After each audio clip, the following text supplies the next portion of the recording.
All right, in this video, we're going to work on our chat list. We're going to get all the messages added properly, and we're going to also allow there to be multiple types of messages added. So let's go ahead and get started. What I'm going to do here is I'm going to start off by creating a function. And the function is going to be called chat message factory. And it's going to take in, I'm going to go ahead and use object deconstruction here. It's going to take in an object that has a user, a message, a type, and a time. And for the time, by the way, I kind of actually do want to go ahead and import moment first.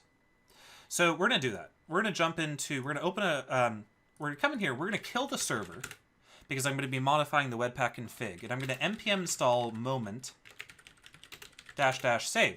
And moment is a time formatting library that we're going to use to format the times on our chat messages. So we'll go ahead and while that's importing, I'm going to scroll all the way down to our Webpack client.config, and I'm going to add moment to our vendor modules. So make sure to add that to your vendor modules. All right, with that out of the way, let's see if that finished. And it did, so I'm not going to start the gulp dev task yet because we have a bit of code to write. So at the top, I'm going to import moment from moment. It's a fantastic time, date and time formatting library. Not even just formatting, but also calculations and all that fun stuff. Things you never want to do by hand, ever. But let's go ahead and get started. So what's the chat message factory going to be? Well, it's simply going to be return... So you'll see where I'm going with this. Return li class equals message followed by type. And then I'm going to say append. Or actually, no. I'm going to say .data user is user.name. We will see why we need that in a second. And then I'm going to append an array of elements. And the elements are going to be a span of class and author, with the text of user.name and a CSS of color user.color. We're also going to append on a span of class of message with the text of message.message, or sorry, just message. And then we're also going to bring on a time with the text of moment time.format h:/mm:/ss space a. And that is our chat message factory. So you might be seeing where I'm going with this. Basically, that we're going to invoke this function and create this element every time a chat message comes in. So on attach, what I'm going to do is I'm first going to go ahead and import observable from RxJS. And I'm simply going to go ahead and say observable.merge, and I'm going to pass in this chat map, chat message factory. Then I'm going to say filter, m goes into m, to make sure the factory actually returns something. And then I'm going to comp subscribe on this new element.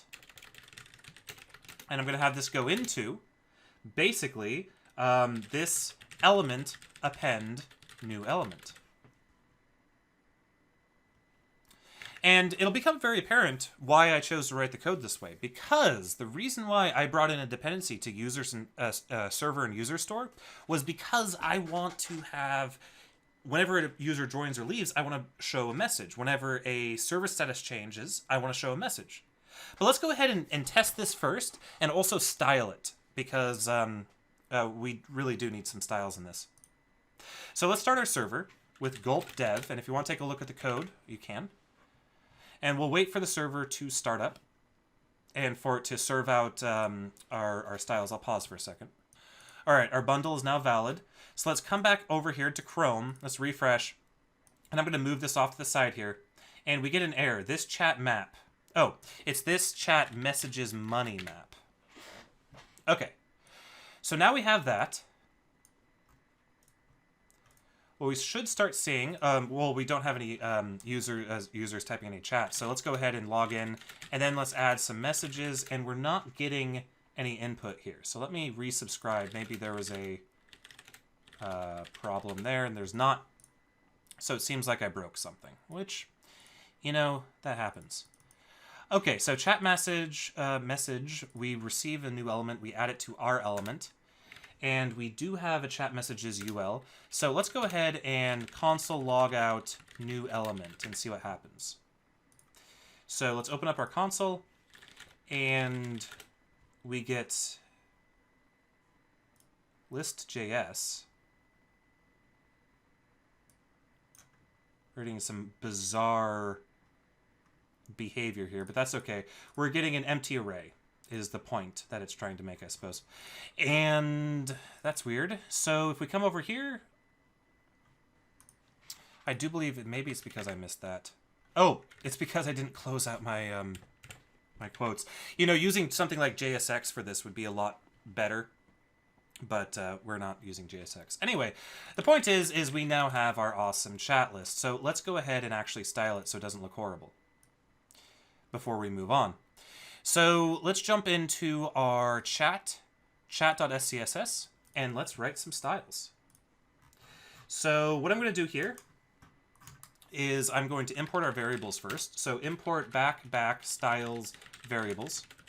And then I'm going to say section.chat. I'm going to go ahead and say align self stretch. So it stretches the entire height. I'm going to make it a flex box. I'm going to give it a flex direction of column. And I'm going to give it an overflow of hidden. That fixes a bug with Firefox. And then I'm going to give it a background of background. Then I'm going to say ul.chat messages. Align self stretch. That should make the chat messages stretch the oh, we have to first flex grow 1, and that should make it so the chat form is now on the bottom, so the chat list now takes up all that space.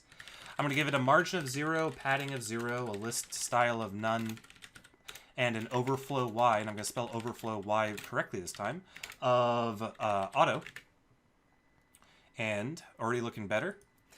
And then I'm going to give it a position of relative and a z-index of 1.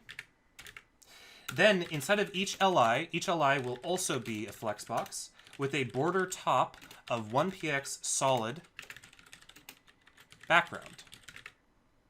So we now have that border. That doesn't look very good, but it will in a moment. Then what I'm going to do is I'm going to say dot message flex grow 1 padding 5. So that will make the message grow to the size of however much space it can take up. Then I'm going to say author, class of author, comma, time, flex shrink of 0, and a padding of 5 pixels. So now we make it so that the author cannot shrink. And then I'm going to say author. The author or the time can no longer shrink, which is what I want. And then for the author, I'll give it a width of 100 pixels and a text align of right and a background of darken background 2%. And I'll give it a border right of 1px solid background. So that'll make it look like that. So now we have some nice delineation between the message and the stuff. It doesn't look like I styled that with message. Did I style that with message? I did. And its padding is misspelled. Maybe? Is it? It is. Of course it is. Those little warnings in the CSS are very difficult to read sometimes. Anyway, let's style our time now. So for our time, I'm going to go ahead and say color is going to be darken color 10%. And the font size is going to be 7 pt. And I'm going to say align self center, so it vertically aligns center. And there's our time.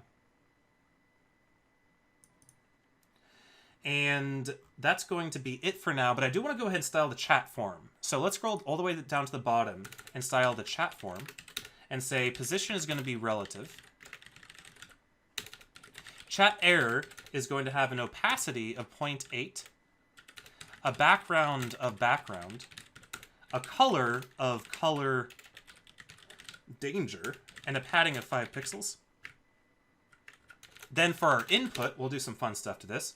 The outline will be none. The box sizing will be border box, just like we did in the early example.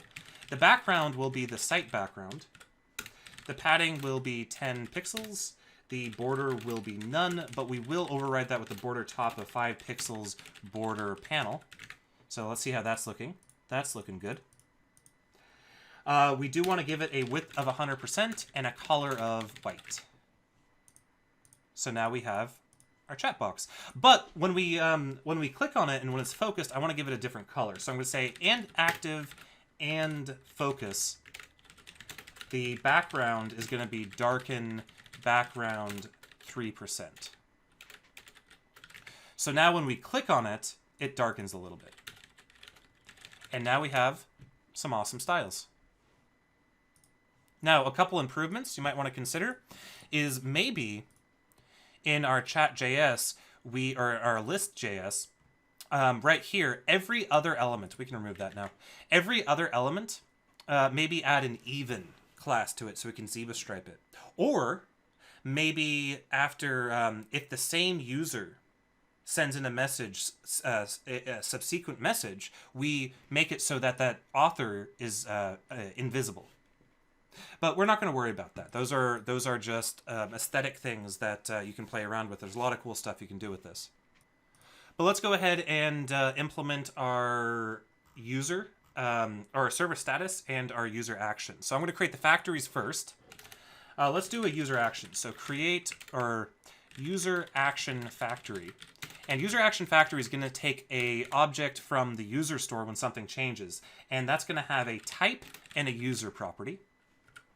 And I'm going to say if type does not equal add, and type does not equal remove, then return null. So remember how up here I said filter m goes into m? That's because if a factory returns null, I don't want to add that element because, well, there is no element. And then I'm going to say return money, li class equals user.action. And then I'm also going to, on this class, I'm also going to add the type of the action. And then I'm going to simply say dot append and pass an array. And the array will have a span, class is author. And the author will be text user.name with the CSS color equals user.color. So let's go ahead and hide that so you guys can see the entire line of code. And then we'll also say span class equals message. And we'll say dot text. And we'll say type equals add, joined, or left. And we can also throw in a time, I guess. We can say time.text moment.format and then pass in our same format string. So HMMSSA. And we do have an error because we're not using the user action factory. So how do we use the user action factory?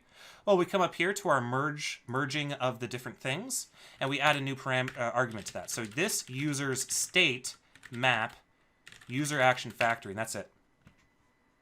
So now check that out. Blah, blah, blah joined. And if I reload him, he left. I don't like this being uppercase. I'm going to do joined and left.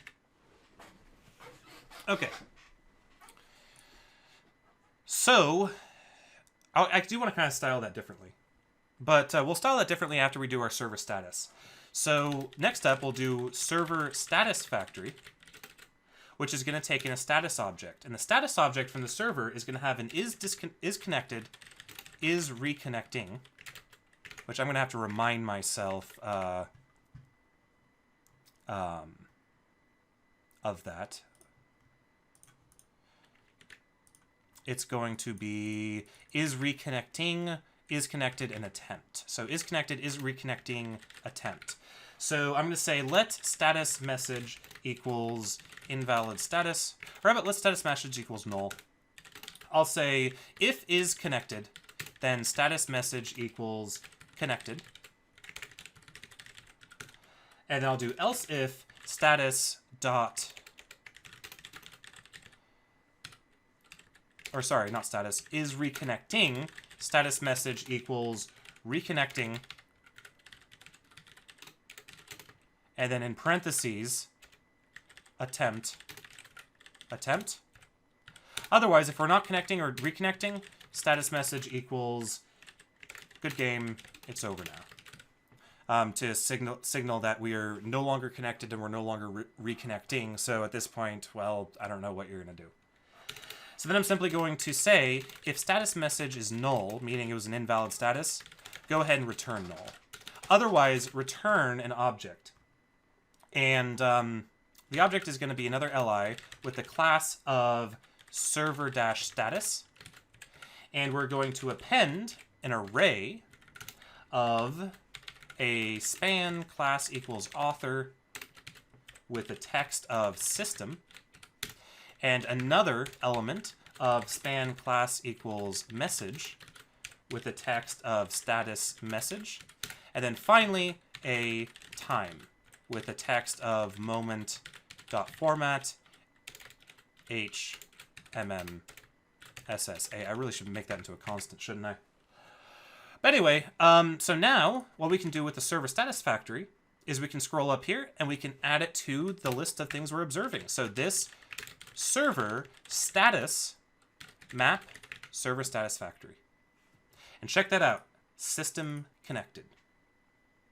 And if I come over here and I hit Control-C, GG, it's over now because it completely disconnected. And for some reason, it's trying to reconnect again. But let's go ahead and give it the server back. And now it connected again.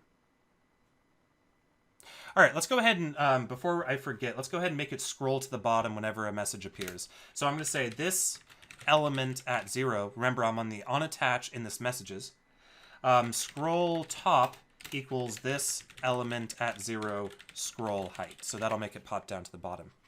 You could do something fancy with observables to only do that if you're already at the bottom. But that's an exercise left up for you guys. So let's go ahead and style this just a little bit more. Basically, I want to style the user messages a little differently and the server messages a little differently. So I'm going to come over here. Fortunately, I added those classes.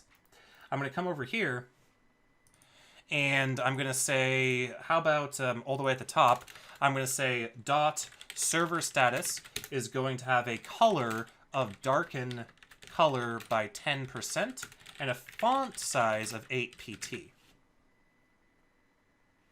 That didn't seem to work. So let's go ahead and check our list.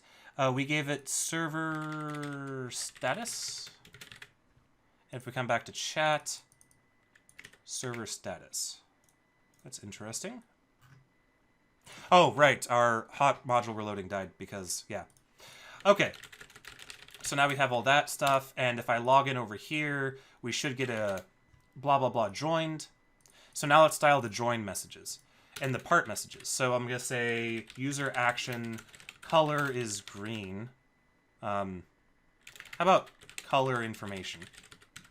Opacity is going to be 0.8 and the font style is going to be italic. And there we go. So now we get user joined and user left messages. And so that's it. So here are my styles. Of course, styles are subjective, so you guys can do whatever you want with that. And here's our chat list. Finally, basically completed as far as I'm concerned for what we want to do here. So again, our chat list just attaches, it observes messages as they arrive, the users as they arrive or leave, and the server status. And then they map them to elements that are then added to our chat buffer. And then those are the individual factories. You could probably clean this code up a little bit. You could probably abstract this whole row being added to a class that has all these individual items.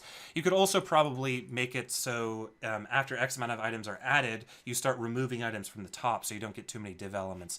But again, I'm not too worried about this. The whole point of this project is that there's a lot of room for you guys to play around with and start to explore the different ways that we can accomplish different goals. With that, I think that pretty much wraps up the chat module.